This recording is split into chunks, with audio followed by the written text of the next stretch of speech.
ইয়ে ইয়ে ইয়ে ইয়ে ইয়ে। অসাধারণ লাগছে ফাইজান ভাই, আরো দ্রুত চালান।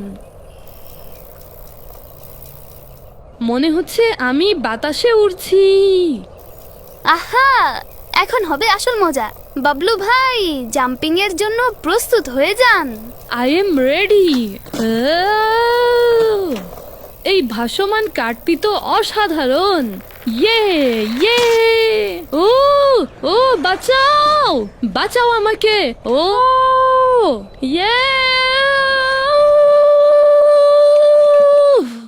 হ্যাঁ তো বাবলু ভাই বলুন, মজা কেমন লাগছে? হ্যাঁ, এই বাবলু ভাই কোথায় গেল? ও আমার খোদা, সে আবার কোথায় চলে গেল?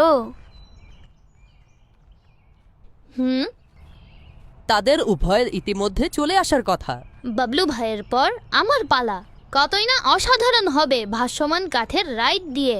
জুম। কি হয়ে গেল ফরমান ভাই? বাবলু ভাইয়ের পর আমার পালা, আপনি চিটিং করিয়েন না। উসাইদ ভাই, আপনি এটা কেমন ভাসমান কাঠ বানিয়েছেন? মেজারমেন্ট এবং ক্যালকুলেশনের হিসেব অনুযায়ী কাঠ তো 100% ব্যালেন্স ছিল। ফাইজান ভাই, নিশ্চয়ই রশি হয়তো দুর্বল ছিল। রশি তো অনেকদিন যাবত স্টোরে রাখা ছিল। হ্যাঁ, কোথায় যাচ্ছেন হ্যাঁ? নোমান ভাই? আমি বাসায় যাচ্ছি। আমার না স্কুলের হোমওয়ার্ক করতে হবে। ভাসমান কাঠের রাইডের জন্য তো আপনি সবচেয়ে বেশি এক্সাইটেড ছিলেন। এখন কি পালা করবেন না নাকি? আসসালামু আলাইকুম ওয়া রাহমাতুল্লাহি ওয়া বারাকাতুহু। ওয়ালাইকুম আসসালাম ওয়া রাহমাতুল্লাহি ওয়া বারাকাতুহু। চেহারায় চিন্তার ছাপ আর ফয়জান ভাইয়ের সাইকেলের সাথে বাঁধা রশি, নিশ্চয়ই কোনো সমস্যা হয়েছে, তাই না? গোলাম রাসুল ভাই, আমি 4 চাকা বিশিষ্ট একটি কাঠ বানিয়েছিলাম, যা রশির সাহায্যে ফয়জান ভাইয়ের সাইকেলের পিছনে বেঁধে দিয়েছিলাম। সেটার মধ্যে বাবলু ভাই বসেছিলেন, কিন্তু রাস্তায় রশি ছিঁড়ে গিয়েছে আর বাবলু ভাই অন্য কোনো ডাইরেকশনে চলে গিয়েছেন। ইন্না লিল্লাহি ওয়া ইন্না ইলাইহি রাজিউন। এটা তো খুবই চিন্তার বিষয়।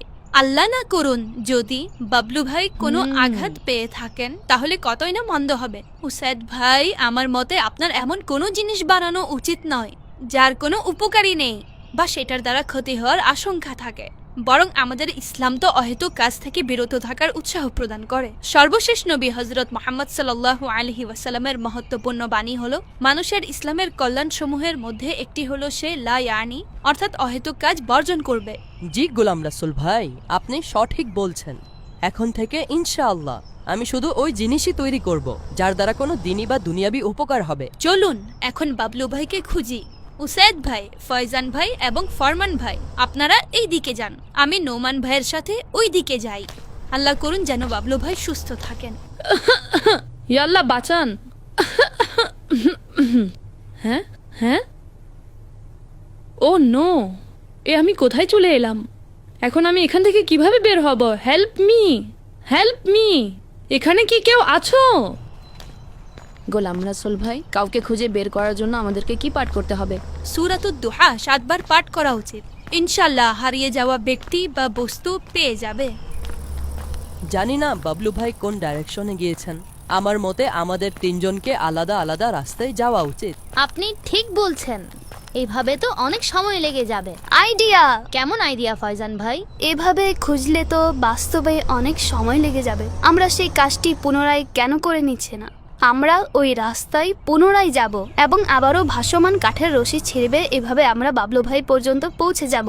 অর্থাৎ আমাকে আরো একটি 4 চাকা বিশিষ্ট কাঠ নিয়ে আসতে হবে। কিন্তু আমি এই রিস্ক কখনোই নিব না। ডোন্ট ওয়ারি ফরমান ভাই, আপনি বাস সাইকেল চালাবেন এবং ভাসমান কাঠে আমি বসবো। আর উসাইদ ভাই, আপনি শুধুমাত্র চোখ রাখবেন হ্যাঁ, যে কাঠ কোন ডাইরেকশনে যায়। এই দরজাটি কোন দিকে খুলবে? আল্লাহ করুন যেন আমি এটা খুলতে পারি।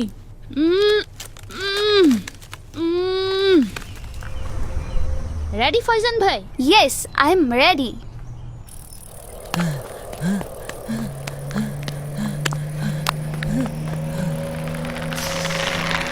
রশি ছিঁড়ে গিয়েছে। ইয়া আল্লাহ বাঁচান। ও নো, ফয়জান ভাইও হারিয়ে গিয়েছেন। আরে ফয়জান বাবলু ভাইকে পেয়ে গিয়েছি, আপনি বাবলু কোথা থেকে ভাইকে টপকে পেয়ে গেলেন? গিয়েছি। ফয়জান ভাই থামুন, আমাকে তো পেয়ে গিয়েছেন কিন্তু আপনিও হারিয়ে গিয়েছেন। কি? ফয়জান ভাই, এইখান থেকে বের হওয়ার কোনো রাস্তাই নেই। ব্যাস এখানে যে একবার আসে সে ফেঁসে যায়। আমি বের হওয়ার অনেক চেষ্টা করেছি কিন্তু ব্যর্থ হয়েছি। বন্ধুরা, বাবলু ভাইয়ের কোনো খোঁজ পেয়েছেন? আমরা অনেক বড় বিপদে পড়ে গিয়েছি গুলাম রাসুল ভাই। জি অবশ্যই, আমাদের এক বন্ধুকে হারিয়েছি, কিন্তু আমরা সাহস হারাবো না। এক বন্ধু নয়, দুই বন্ধু। দুই বন্ধু এর মানে কি ফরমান ভাই? গোলাম রাসুল ভাই, আমরা পুনরায় সেই কাজটি করেছিলাম।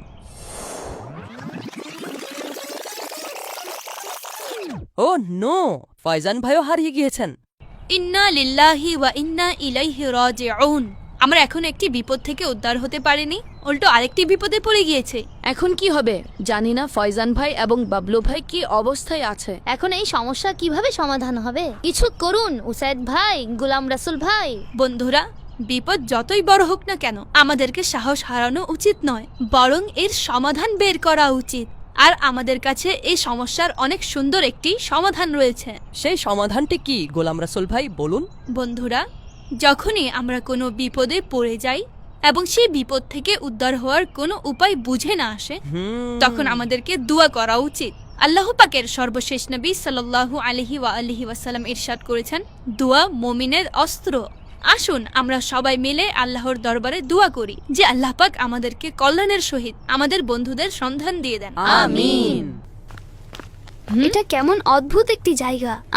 আমি এখান থেকে বের হতে চাই বাবলু ভাই। হ্যাঁ, আমি কি এখানে থাকতে এসেছি নাকি? আপনি উল্টো পাল্টা খেলা খেললে তো এমন তো হবেই না। হে আমার আল্লাহ, যদি এখানে রাত হয়ে যায় তো কি হবে বাবলু ভাই? আরে ফাইজান ভাই, আমার একটি কথা মনে পড়েছে। কোন কথা বাবলু ভাই? একবার গোলাম রাসুল ভাই বলেছিলেন যে দোয়া মুমিনের জন্য অস্ত্র। যদি আমরা উপায়হীন হয়ে পড়ি তাহলে আমাদেরকে দোয়ার মাধ্যমে সাহায্য নেওয়া উচিত। আসুন আল্লাহ পাকের নিকট দোয়া করি যেন তিনি আমাদেরকে এই বিপদ থেকে মুক্তি দান করেন। গুড আইডিয়া বাবলু ভাই।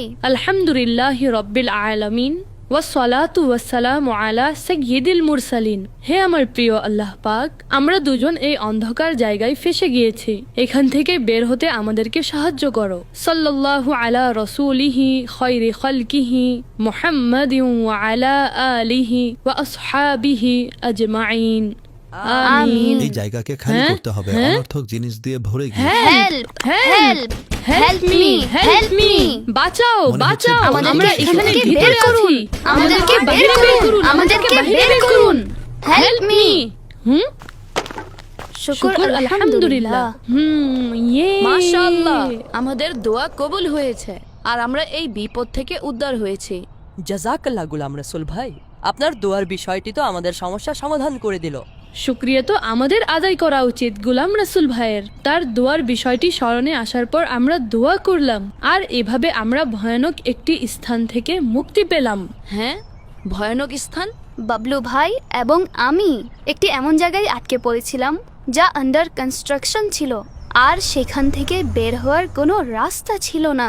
তারপর আমরা আল্লাহ পাকের নিকট দোয়া করলাম, তখন দুজন মানুষ আমাদেরকে সেখান থেকে বের করলো। আল্লাহ পাকের শুকরিয়া যে আপনারা উভয় সুস্থভাবে ফিরে এসেছেন। আর আজকের ঘটনা থেকে আপনারা সবাই নিশ্চয়ই একটি শিক্ষা লাভ করেছেন যে উল্টো পাল্টা এবং বিপজ্জনক খেলাধুলা থেকে নিজেকে দূরে রাখা উচিত, তা না হলে বড় কোনো বিপদে পড়ার আশঙ্কা রয়েছে। আর বন্ধুরা, দোয়া করার অভ্যাস গড়ে তুলুন। এই দোয়া বড় বড় কাজ সহজ করে দেয়, বরং অসম্ভব কাজকে সম্ভব করে দেয়। আমাদের প্রিয় আল্লাহ পাক ইরশাদ করেন, উদউনি আস্তাজিব লাকুম, অর্থাৎ আমার নিকট দোয়া করো, আমি তোমাদের দোয়া কবুল করব। দোয়া শুধু আমাদের উদ্দেশ্য পূরণের মাধ্যমই নয়, বরং দোয়া একটি ইবাদতও বটে।